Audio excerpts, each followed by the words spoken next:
ফিলিস্তিনের গাজায় নিরীহ মুসলমানদের উপর দখলদার ইসরায়েলি বাহিনীর নির্মম বর্বরতার বর্ণনা দিয়েছেন লন্ডন ভিত্তিক কনসালটেন্ট সার্জন ডাক্তার ভিক্টোরিয়া রোজ।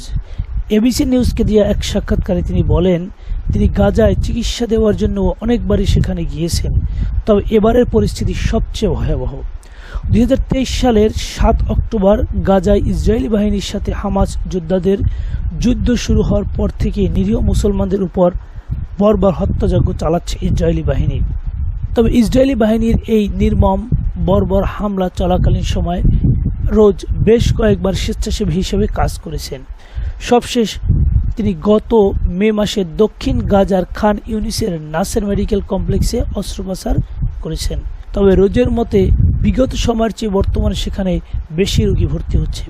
বোমা হামলায় আহতদের সংখ্যা এতই বেশি যে একবার যাদের চিকিৎসা দেওয়া হয় তাদের আর খোঁজ নেওয়ারও সুযোগ থাকে না।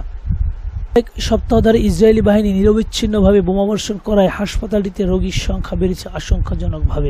রোজ বলেন, ইসরায়েলি বাহিনী যদি 2 দিনের জন্য বোমাবর্ষণ বন্ধ করত তাহলে তারা কিছুটা কাজ এগিয়ে নিতে পারতেন, অর্থাৎ রোগীদের কিছুটা সামাল দিতে পারতেন। নিজের অভিজ্ঞতার কথা শেয়ার করে রোজ বলেন, ভোর 2টায় লাগাতার বোমাবর্ষণের শব্দে তার ঘুম ভেঙে যায়, আর বোমারের শব্দ তার কাছে বাড়তি রোগী আসার সংকেত, যা তিনি সামাল দেওয়া নিয়ে আতঙ্কিত। রোজের বর্ণনা মতে হাসপাতালটিতে বেডের সংখ্যা 100 ভাগ ছাড়িয়ে গেছে। এছাড়া শতকরা 47 ভাগ ঔষধ এবং 65 ভাগ ব্যবহার সামগ্রী ফুরিয়ে গেছে। আর এ পরিস্থিতিতে তিনি সহ অন্যরা ভেঙে পড়েছেন। পাশাপাশি হাসপাতালটিতে স্বাস্থ্যকর্মীর সংখ্যাও মারাত্মকভাবে কমে গেছে।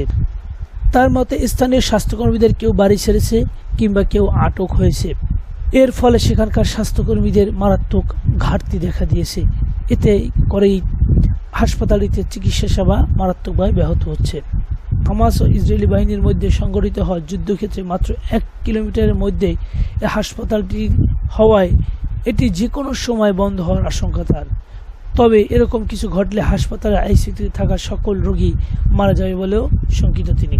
এছাড়া গাজাবাসীরা খাদ্যভাবে মারাত্মক পুষ্টিহীনতায় ভুগছে বলে জানান রোজ। অনেকেরই মারাত্মক পুষ্টিহীনতার কারণে তাদেরকে অস্ত্রোপচার করা যাচ্ছে না, এমনকি একই কারণে অনেকের শরীরের ক্ষতও কমছে না। উল্লেখ্য, দখলদার ইসরায়েলি বাহিনীর বোমা হামলায় গাজায় এখন পর্যন্ত কমপক্ষে 54,381 জন নিরীহ নারী ও শিশুসহ গাজার মুসলমান নাগরিক মারা গেছেন। এছাড়া আহত হয়েছে আরও কমপক্ষে 1,24,054 জন। তবে এই যুদ্ধ বন্ধে সারা বিশ্ব ইসরায়েলকে চাপ দিলেও সে এতে কোনো কর্ণপাত করছে না, বরং আমেরিকার সমর্থন নিয়ে অনবরত বোমাবর্ষণ করছে দখলদার ইসরায়েলি বাহিনী।